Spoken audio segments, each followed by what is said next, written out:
اعوذ باللہ من الشیطان الرجیم بسم اللہ الرحمن الرحیم۔ السلام علیکم ورحمۃ اللہ وبرکاتہ۔ دادو حضرت سلطانہ کے چینل سے میں آپ سے مخاطب اور ایک نہایت دلدوز آپ بیتی لے کر حاضر ہوئی ہوں۔ اس آپ بیتی میں کئی پہلو ہمارے لیے سوچ و فکر کو پکارے۔ ماں باپ بچوں کو کھلونا نہ سمجھیں، بچپن کے رشتے دینے لینے کو ترک کر دیں، بڑے ہونے پر حالات نہ جانے کیسے ہو جائیں۔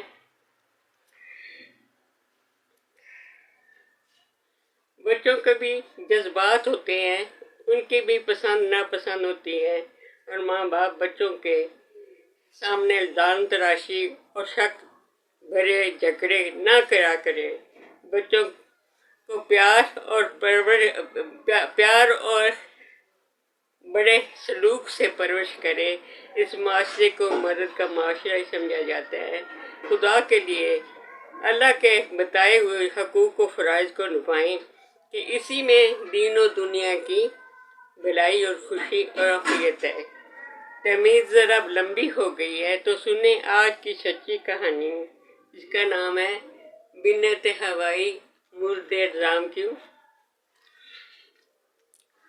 یہ بھی لالا موسیٰ کے ایک بنت ہوا کی بیتی ہے۔ ایک دن ماسی کام پر بہت دیر سے آئی، بہت افسردہ اور روئی ہوئی لگ رہی تھی۔ میں نے خیریت پوچھی تو وہ رونے لگی۔ میں نے اسے پانی پلایا، اسے چپ کراتی رہی۔ کافی دیر بعد اس نے بتایا کہ ہمارے محلے میں بڑا سانے ہوئے۔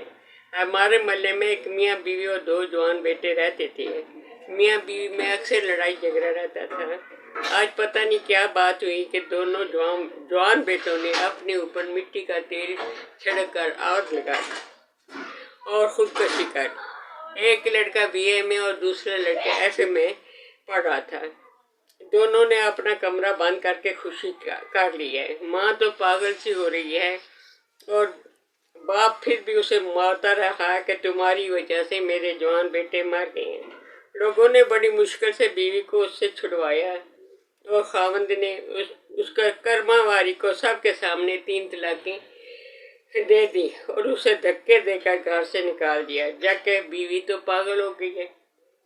بیوی کے میکے والے لالا موسیٰ کے دوسرے محلے میں رہتے تھے۔ انہیں خبر ملی تو وہ پریشان دوڑے آئے۔ ان کی بیٹی باہر گلی میں بت بنی بیٹھی تھی۔ میکے والے گھر کے اندر گئے تو خاوند نے انہیں بھی دھکے دے کر نکال دیا اور بد زبانی کرتے ہوئے کہا، اپنی بد چلن بیٹی کو لے جاؤ۔ میں نے اسے 3 طلاقیں دے دی ہیں۔ میکے والے روتے پیٹتے اپنی بیٹی کو ساتھ لے گئے۔ 2 جوان جلے ہوئے مردے پڑے ہیں، سارا محلہ افسردہ ہے۔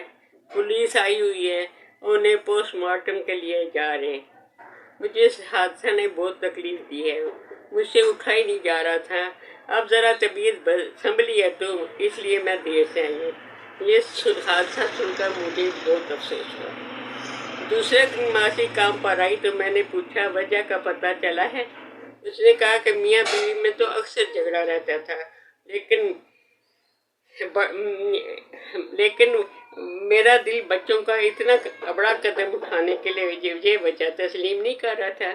اس نے بتایا کہ بدنصیب بیوی کے باپ کا ہارٹ اٹیک ہو گیا اور وہ فوت ہو گیا ہے۔ وہ لڑکی اب بھی بت بنی بیٹھی ہے، نہ بولتی ہے، نہ روتی ہے، نہ کھاتی ہے، نہ پیتی ہے۔ یہ سن کر دل اور بھی دکھ ہوا۔ بیچاری عورت، مجھے کوریت سی لگ گئی کہ اصل معاملہ کیا ہے۔ جس سے پوچھا اس نے یہی کہا خاوند اس پر شک کرتا تھا۔ شک تو اکثر مرد اپنی بیویوں پر کرتے ہیں، لیکن بیٹے کیوں جل مرے؟ کافی عرصے کے بعد، تقریباً 1.5 سال کے بعد، میں نے ایک میلاد شریف میں شرکت کی اور ماسی بھی میرے ساتھ تھی۔ اس نے ایک خاتون کی طرف اشارہ کر کے کہا کہ وہ عورت وہ ہے جس کے بچوں نے خودکشی کی تھی۔ میں نے غور سے اسے دیکھا، وہ تو بہت مطمئن اور پرسکون نظر آ رہی تھی۔ مجھے بہت حیرت ہوئی، وہ تو بالکل نارمل خوش باش لگ رہی تھی۔ مجھ سے رہا نہ گیا، میں اس کے پاس جا کے بیٹھ گئی۔ تعارف کے بعد میں نے کہا مجھے آپ کے بیٹوں کا بہت افسوس ہے۔ اس نے مجھے جواب دیا آپ مجھ سے اس کے بارے میں بات نہ کریں، وہ میرے بیٹے نہیں تھے، بس وہ ایک مرد تھے اور مرد کے بیٹے تھے، اور میرے پاس اٹھ کر چلی گئی۔ مجھے تو اور زیادہ حیرت ہوئی۔ ساتھ بیٹھی خاتون نے کہا ملاشی ختم ہوتا ہے تو میں آپ کو کی کہانی سناؤں گی۔ میں آپ کو جانتی ہوں، میری بیٹی آپ کی شاگرد رہی ہے۔ جب ملاشی ختم ہوا تو اس خاتون نے میرا ہاتھ پکڑ لیا اور کہا میرے گھر چلیں، یہ ساتھ ہی میرا گھر ہے۔ مجھے بھی بہت تجسس تھا، اسی لیے میں اس کے ساتھ اس کے گھر چلی۔ اس کی بیٹی مجھے دیکھ کر بہت خوش ہوئی۔ اس نے آگے بڑھ کر مجھے سلام کیا۔ سلام دعا کے بعد میں اصرار کیا آپ مجھے اس خاتون کی آپ بیتی سنائیں۔ اس نے بتانا شروع کیا کہ یہ سارا محلہ مستریوں کا ہے، سب ایک دوسرے کے رشتے دار ہیں، ان میں بڑا اتفاق تھا۔ اس خاتون کا نام رضیہ رکھ لیتے ہیں۔ رضیہ کے والد اور اس کے ماموں کا گھر پاس تھا۔ سب بچے آپس میں کھیل کود کر بڑے ہوئے تھے۔ رضیہ کو ماموں کے بیٹے خالد سے بہت پیار تھا، وہ بھی اس کی بہت عزت کرتا، اس کی ہر بات مانتا۔ دونوں ایک دوسرے کو پسند کرنے لگے۔ بڑوں نے اندازہ لگا لیا اور دونوں کی منگنی کر دی۔ اب ان کی پسند محبت میں بدل گئی۔ دونوں ایک دوسرے کو دیکھ کر جیتے تھے اور بہت خوش تھے، لیکن تقدیر مسکرا رہی تھی۔ اسی سلسلے میں رضیہ کے نانا کا انتقال ہو گیا اور ساتھ ہی جائیداد کے بٹوارے کے جھگڑے شروع ہو گئے، اور اتنے بڑے کہ رضیہ کے والد نے رشتہ توڑ دیا۔ یہی نہیں بلکہ ایک اپنے دور کے رشتے دار سے رضیہ کا نکاح کر دیا۔ رضیہ کی ماں نے روکنے کی بہت کوشش کی، لیکن رضیہ کے والد نے کہا میں تمہارے بھائی کا نام بھی نہیں سننا چاہتا۔ رضیہ کی امی بھی رو دھو کر چپ ہو گئی۔ رضیہ کی امی کو معلوم تھا کہ رضیہ کو اپنے منگیتر سے محبت ہے، بلکہ ساری برادری کو ان کی محبت کا علم تھا۔ رضیہ بیچاری باپ کے فیصلے پر روتے دھوتے رمضان کی بیوی بنی۔ رمضان کی ماں کو بھی ان کی چاہت کے بارے میں معلوم تھا۔ شادی کے چند ماہ بعد اس نے ان کی چاہت کے اور محبت کے بارے میں رمضان کو بھی بتا دیا۔ ظاہر ہے رضیہ اس شادی سے خوش نہیں تھی، بس روبوٹ کی طرح گھر کا کام کرتی، اپنی ساس سسر اور خاوند کی خدمت کرتی۔ وہ اپنی قسمت پر شاکر ہو گئی تھی۔ لیکن رمضان کو تو بیوی کو ستانے کا ایک اچھا بہانہ مل گیا تھا۔ اب وہ اسے گاہے گاہے پہلے منگیتر کے تانے دینے لگا۔ رضیہ خاموشی سے سنتی اور کسی دوسرے کام میں مصروف ہو جاتی۔ رضیہ 8 جماعتیں پاس تھی اور سلائی کڑھائی جانتی تھی۔ اس نے گھر کو بنانا سنوارنا شروع کر دیا اور ساس سسر کی اتنی زیادہ خدمت کی کہ وہ اس کا دم بننے لگے اور وہ میکے بہت کم جاتی۔ ساس سسر اس سے خوش تھے۔ اس اسنا میں رضیہ کا پہلا بیٹا ہوا۔ رمضان نے کہا بتاؤ یہ میرا بیٹا ہے یا تمہارے یار کا؟ اس کی ماں نے اس کو ڈانٹ دیا اور بچے کو پیار کیا۔ اسی طرح دن گزرتے رہے۔ رضیہ کو اگر مجبوراً بھی میکے جانا پڑتا تو رمضان ضرور کہتا یار سے بھی ملی ہوگی، حالانکہ ابھی رضیہ کے والد اور ماموں کا جھگڑا چل رہا تھا۔ شادی کے چوتھے سال رضیہ کو اللہ پاک نے ایک اور بیٹے سے نوازا۔ اب وہ بچوں میں مگن رہنے لگی۔ اس کی ساس بھی اچھی خاتون تھی، وہ بھی اکثر رضیہ کی طرفداری کرتی، لیکن رمضان رضیہ کو ستانے سے باز نہ آتا۔ رضیہ چپ چاپ سنتی رہتی، کوئی جواب نہ دیتی۔ رمضان تب تنگ آ کر کہتا کیا گنگی ہو گئی ہو؟ اسی طرح 25 سال گزر گئے۔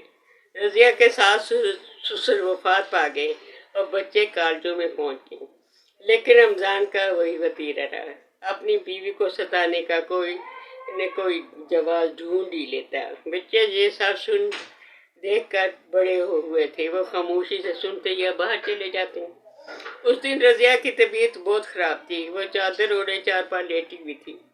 رمضان مزدوری کر کے آیا تو بجائے اس کا حال پوچھنے کے کہنے لگا کیا آج یار بہت یاد آ رہا ہے؟ بہت اداس لگ رہی ہے۔ رضیہ آخر انسان تھی، اس کی ہرسا سرائی سے دکھی ہو کر بولی، ہاں وہ یاد آ رہا ہے، وہ ہوتا تو مجھے یوں نہ ستاتا، اور سن لو اس جیسا کوئی بھی نہیں ہے۔ میں نے 25 سال تمہاری اور تمہارے ماں باپ اور بچوں کی خدمت کی ہے، تمہارے بچے پیدا کیے ہیں، ان کی پرورش کی ہے، کبھی تمہاری بے وفائی نہیں کی، لیکن تم نے مجھے اسے بھولنے نہیں دیا۔ ہر وقت اس کے تانے، ہر وقت اس کے کشنے، تو سنو وہ آج بھی مجھے پیارا ہے۔ رمضان نے یہ سننا تھا کہ غصے میں رضیہ کو مارنا شروع کر دیا اور کہا، بدمعاش عورت، میں تجھے طلاق دیتا ہوں، طلاق دیتا ہوں، طلاق دیتا ہوں۔ بچے دوسرے کمرے میں یہ سب سن رہے تھے، وہ بہت پریشان ہوئے۔ بڑے نے چھوٹے سے کہا، والد نے امی کو طلاق دے دی ہے، لوگ تو امی کو یہ پاری الزام لگائیں گے، ہم لوگوں کا سامنا کیسے کریں گے؟ جب سے پیدا ہوئے ہیں بس لڑائی جھگڑوں میں ہی پلے ہیں، انہیں ہمارا ذرا خیال نہیں، اس سے بہتر ہے کہ ہم مر جائیں۔